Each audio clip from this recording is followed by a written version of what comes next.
Selanjutnya, untuk melanjutkan yang tadi, kemudian kita akan membahas tentang fungsi eksponensial yang tadi dengan kita lihat persamaannya, yaitu kita akan dalam ln ini akan kita lihat bahwa a pangkat x dengan e pangkat x ln a akan sama dengan x ln a.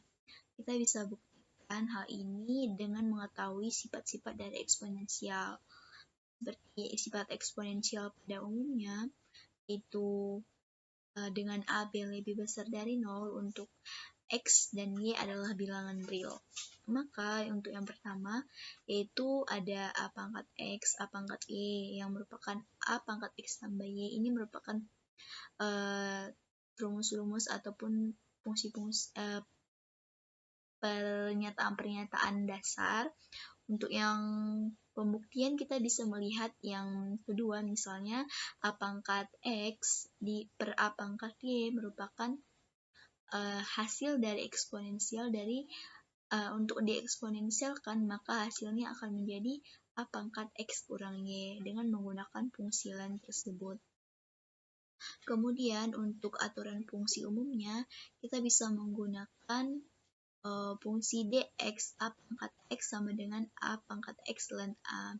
Artinya untuk melihat aturan fungsinya, kita bisa menggunakan integral, yaitu integral ax dx sama dengan ax per ln a tambah c, dengan a tidak boleh sama dengan 1. Kemudian kita dapat membuktikan bahwa dengan dx a pangkat x sama dengan a pangkat x ln a. Kenapa hal ini terjadi? Yaitu karena eksponen dari x ln a akan sama dengan eksponen dari x ln a dikali dengan dx, maka hasilnya akan sama saja dengan yang a pangkat x ln a. Jadi kita bisa menyimpulkan bahwa integral a pangkat x dx sama dengan ax per ln a tambah c. Untuk lebih mudah, kita bisa melihat pada contoh. Untuk turunan dari dua pangkat akar x, kita bisa menggunakan rumusnya tadi, yaitu berarti kita akan menggunakan a ini sebagai a dipangkatkan ln x.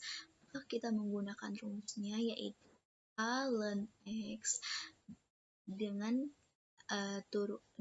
rumus fungsi sebagai dan selanjutnya kita akan membuat turunan dari yang tadi. Kemudian 2 pangkat akar x ln 2 per 2 per akar x. Maka hasilnya didapatkan dengan rumus tersebut. Untuk yang integral, kita juga bisa menggunakan persamaan kedua tadi, bahwa integral dari 2x pangkat 2 dx pangkat 2 sama dengan 2x kuadrat per 2 ln 2. Kita bisa melihat pemisalannya bahwa ini merupakan nilai dari x dan kemudian ini nilai dari pangkat x tersebut. Kemudian ada fungsi logaritma basis a untuk logaritma untuk fungsi y basis logaritma ax, maka x tersebut akan a sama dengan a pangkat y. Kemudian itu bisa juga untuk logaritma natural, akan kita lihat bahwa ln x per ln a. Kemudian kita masukkan ke rumus turunannya, berarti kita dapat bahwa turunan dari basis log a dari x sama dengan 1 per x ln a. Contohnya, kalian bisa lihat bahwa seperti yang ini, kita menggunakan rumus yang di atas tadi.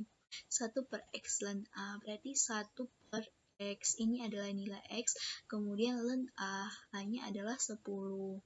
Maka kita akan mendapatkan hasil, dan kemudian dikali turunan dari x tersebut, maka akan mendapatkan hasilnya sebagai berikut. Kemudian untuk kurvanya atau skalanya, kita bisa melihat bahwa eksponensial ini agak berbeda dengan fungsi logaritma natural karena dia cenderung cenderung berada di kurva X menuju Y. Artinya kurvanya ini adalah X kuadrat ataupun 2 pangkat X.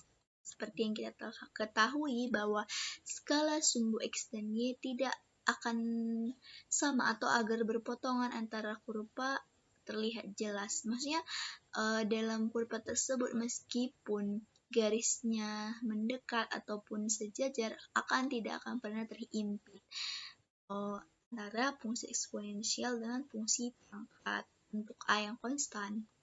Kemudian ada ini untuk aturan pangkat. Biasanya kita gunakan ada rumus-rumus tertentu aja. Tapi pada soalnya kita lihat untuk aturan pangkat. Seperti yang udah kalian ketahui, biasanya ada bilangan bulat positif, ada bilangan rasional tak nol. Kalian bisa baca. Untuk bilangan irasional, kalian bisa menggunakan rumus turunan dari X pangkat A tadi, yaitu eksponen dari A ln X. Maka hasilnya akan didapatkan A kali X pangkat A kurang 1. Kemudian untuk anti turunan ataupun integral dari XA, kita bisa menggunakan rumus X pangkat A tambah 1 per A tambah 1. Dengan A tidak boleh sama dengan minus 1.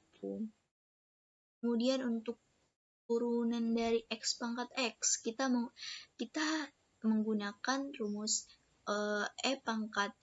eksponen dari X ln X, kemudian eksponen X ln X ini kita turunkan lagi dengan isi dari X tadi ataupun X ln X. Kemudian kita turunkan X ln X, maka ln X ditambah 1 per 1 kali 1 per X. Maka hasilnya akan X per X dikali 1 per ln X. Ini untuk yang X besar sama dengan 0. Kalian bisa coba latihan-latihan mandirinya. Untuk lebih jelasnya ataupun ada pertanyaan, kalian bisa tanyakan di grup ataupun PT bila ada yang kurang paham. Untuk latihan-latihan, kalian bisa mengerjakan soal 1-5 ya. Jadi untuk latihan ini akan kakak kumpul untuk pertemuan selanjutnya dari nomor 1 sampai nomor 5. Kalian jangan lupa, misalnya kalau kita jadi insya Allah offline minggu depan, berarti ini akan kakak kumpul minggu depan. Jadi jangan lupa dikerjakan ataupun dilatih-latih untuk lebih memahami tentang fungsi transenden. Terima kasih atas perhatiannya. Semoga selalu menjaga kesehatan. Assalamualaikum warahmatullahi wabarakatuh.